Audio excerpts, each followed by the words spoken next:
Hi, ఈ వీడియోలో మనం జగనన్న విద్యా దీవెన వసతి దీవెన స్కీమ్స్ ఎవరైతే వేరే స్టేట్స్లో చదువుతున్నారో అంటే తెలంగాణ కావచ్చు లేకపోతే వేరే అదర్ స్టేట్స్ కావచ్చు చదువుతున్న పిల్లలకి ఈ రెండు స్కీమ్స్ వర్తిస్తాయా వర్తించవా అంటే వాళ్ళు అప్లై చేసుకోవచ్చా అప్లై చేసుకోకూడదా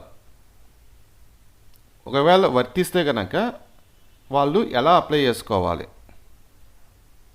ఓకేనా ఎలా అప్లై చేసుకోవాలి ఎంత అమౌంట్ వాళ్ళకి ఇస్తారు ఆ గైడ్లైన్స్ ఏంటి అనేది ఇప్పుడు మనం తెలుసుకుందాం సో చాలా ఇంపార్టెంట్ వీడియో ఇది మీరు కావచ్చు లేకపోతే మీ ఫ్రెండ్స్ కావచ్చు మీ రిలేటివ్స్ కావచ్చు ఎవరైనా సరే ఒకవేళ తెలంగాణలో చదువుతుంటే కనుక లేకపోతే వేరే అదర్ స్టేట్స్లో చదువుతుంటే కనుక ఈ స్కీమ్స్కి ఎలా అప్లై చేసుకోవాలో ఇప్పుడు మనం తెలుసుకుందాం దానికి కొన్ని గైడ్లైన్స్ అయితే ఇచ్చారు వాళ్ళు ఓకేనా సో ఆ గైడ్లైన్స్ చూసుకొని మనం అప్లై చేసుకోవాలి ఎలిజిబుల్ ఉంటే కనుక ఎస్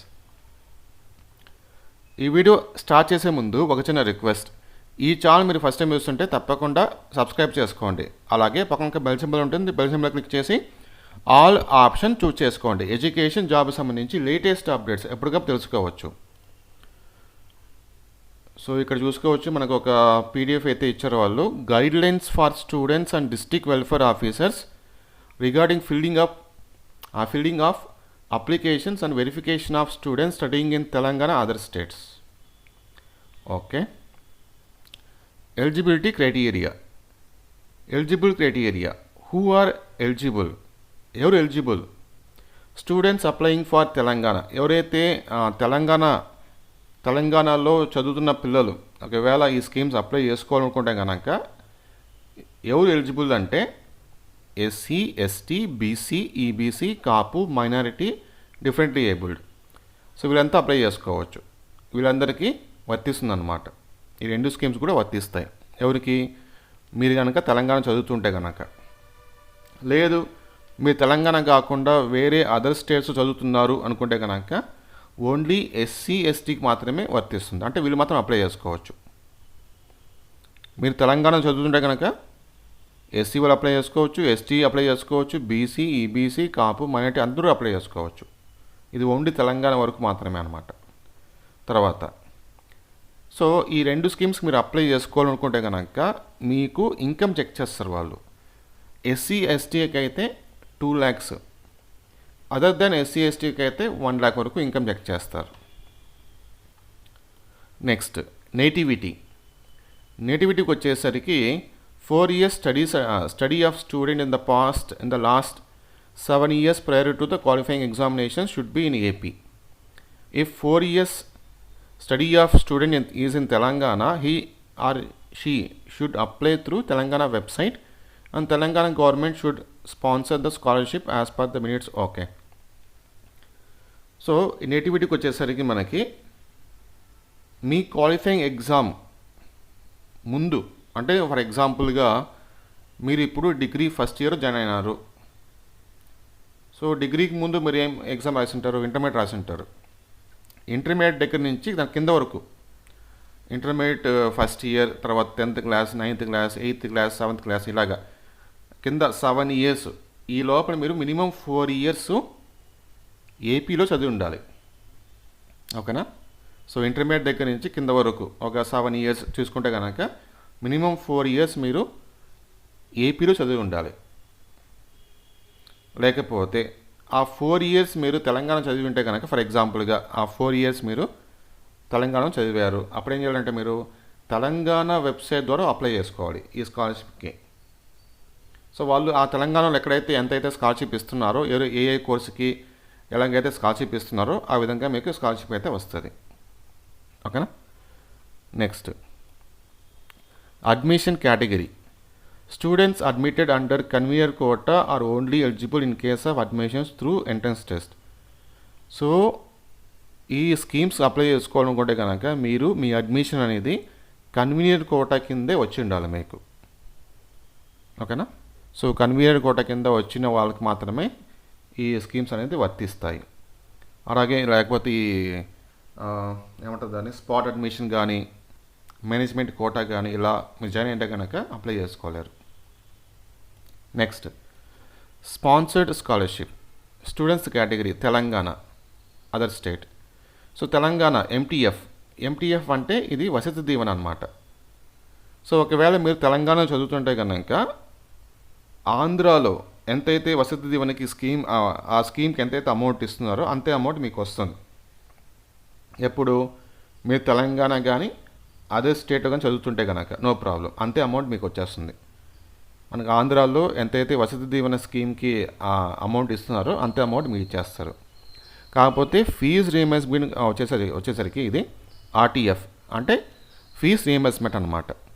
సో తెలంగాణలో మనకి fee fixed to the course as per Telangana fee. Okay, so తెలంగాణలో మీరు చదువుతుంటే కనుక తెలంగాణలో ఎంతైతే ఫీజు వసూలు చేస్తున్నారో అంతే ఫీజు మీకు ఇచ్చేస్తారు. ఓకేనా? సో తెలంగాణ గవర్నమెంట్ ఎంతైతే ఫీజు ఫిక్స్ చేసిందో అంత ఫీజు మనకి ఇస్తారనమాట. అలా కాకుండా అదర్ స్టేట్ అయితే కనుక మనకి ఫుల్ ఫీజు రియంబర్స్మెంట్ వస్తుందా రాదా అది తెలుసుకుందాం ఇప్పుడు. సో ఒకవేళ మీరు అదర్ స్టేట్లో చదువుతుంటే కనుక full fee in case of premier institutes recognized by the ministry of social justice and empowerment. Okay, so ఏదైతే ఇన్స్టిట్యూషన్స్ ఒకవేళ మీరు చదివే ఇన్స్టిట్యూషన్స్ అనేది ministry of social justice and empowerment దీంతో రికగ్నేషన్ అయితే కనుక ఓకేనా, రికగ్నేషన్ అయితే కనుక మీకు ఫుల్ ఫీ వస్తుంది. లేదు ఇక second category for other colleges fee sanctioned in AP for a similar course. అంటే వేరే కాలేజెస్కి వచ్చేసి ఏపీలో ఆ కోర్స్కి ఎంతైతే ఫీజు ఉంటుందో అంతే ఫీజు ఇస్తారనమాట. Third, if fee actually charged is less than fee for a similar course in AP then the actual fee charged will be sanctioned. అంటే ఫర్ ఎగ్జాంపుల్గా ఇప్పుడు అదర్ స్టేట్స్లో ఏపీలో బీఎస్సీకి 10,000 ఛార్జ్ చేస్తున్నారు, అదర్ స్టేట్స్లో బీఎస్సీకి 7,000 ఛార్జ్ చేస్తున్నారు. అలాంటప్పుడు మీకు 7,000 మాత్రమే ఇస్తారన్నమాట. ఓకేనా? సో అది ఇన్ఫర్మేషన్. తర్వాత note, Amma Vodi is not applicable to the students studying in Telangana and other state. So Amma Vodi రాదు తెలంగాణ కానీ లేకపోతే అదర్ స్టేట్లో చదివే పిల్లలకు అమ్మఒడి రాదు. The MTF amounts will be reduced as per the applicable rates. MTF అంటే ఏంటి? విద్యా దీవెన, వసతి దీవెన అది వచ్చేస్తుంది మనకి, no problem.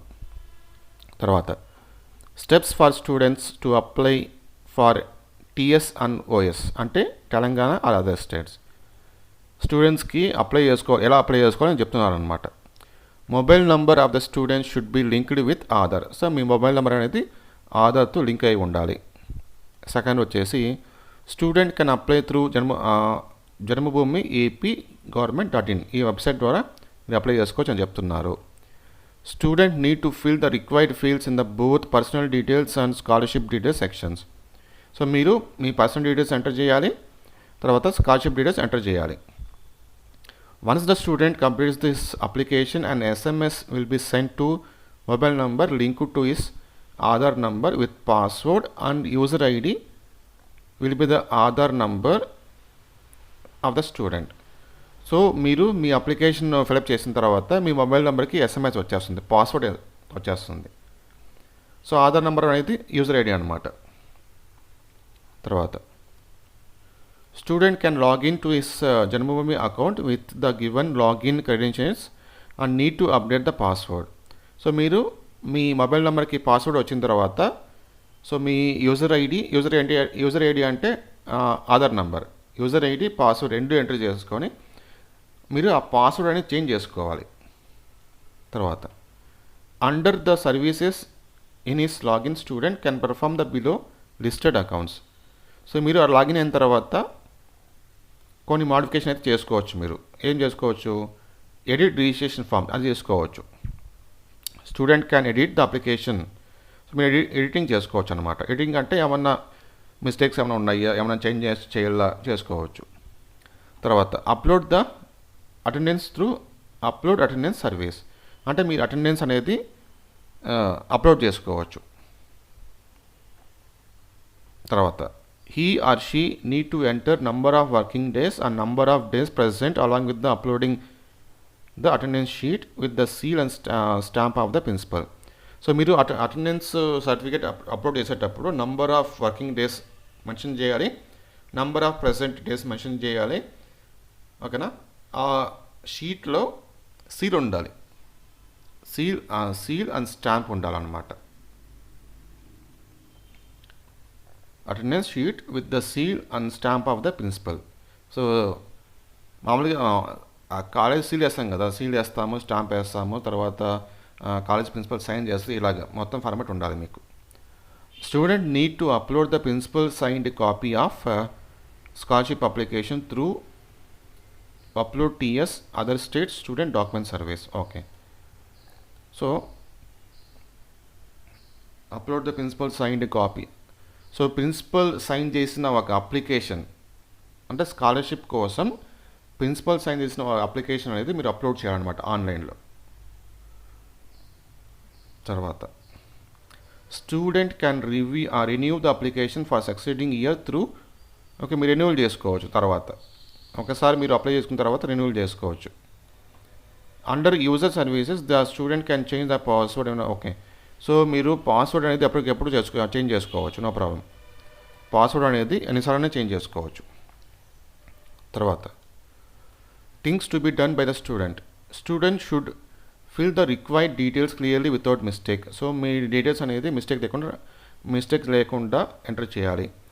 After completing the application process student should login to his or Janmabhoomi account and take a printout of application through print application service and is required to get it signed by the principal. Okay, so మీరు జన్మభూమి అకౌంట్లో scholarship కోసం apply చేసుకున్న తర్వాత అది printout తీసుకొని మీ principal దగ్గర sign చేసుకోవాలి.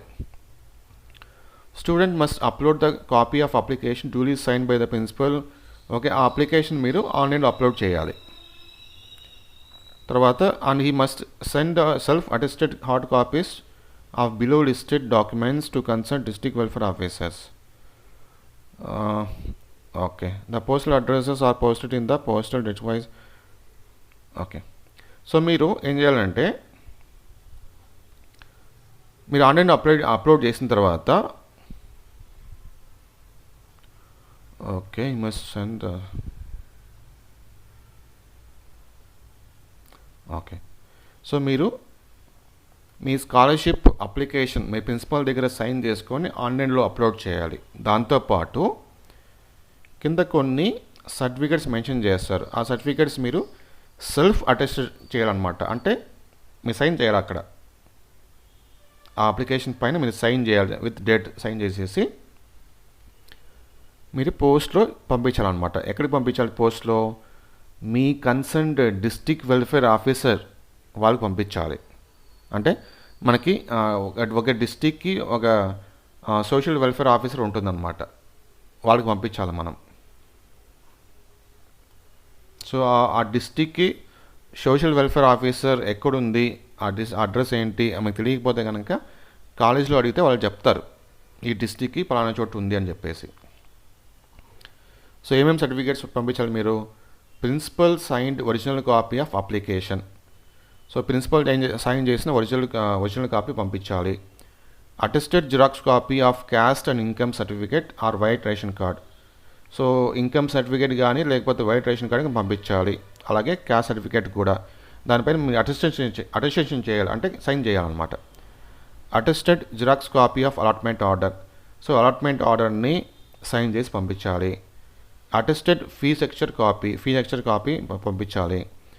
Student must upload the attendance month వైజ్గా మీ అటెండెన్స్ అనేది అప్లోడ్ చేయాలి. Bank AC passbook first page with clarity of account number and IFSC. Okay, మీ బ్యాంక్ ఫస్ట్ పేజ్ని పంపించాలి, అందులో మీ bank account number IFSC code అనేది క్లియర్గా కనిపించాలి. ఓకేనా? సో ఇవి ఇంపార్టెంట్ డీటెయిల్స్ అనమాట. సో నేనేం చేస్తానంటే ఈ పీడిఎఫ్ ఉంది కదా, పీడిఎఫ్ ఒకవేళ మీరు ఇంకా ఏమైనా డౌట్స్ ఉంటే కనుక ఈ పీడిఎఫ్ నేను చదువుకోవచ్చు మీరు నీట్గా. ఇంకా ఏమైనా డౌట్స్ ఉంటే కనుక కామెంట్ తెలియజేయండి, నేను ఆన్సర్ ఇస్తాను మ్యాక్సిమం. Thank you.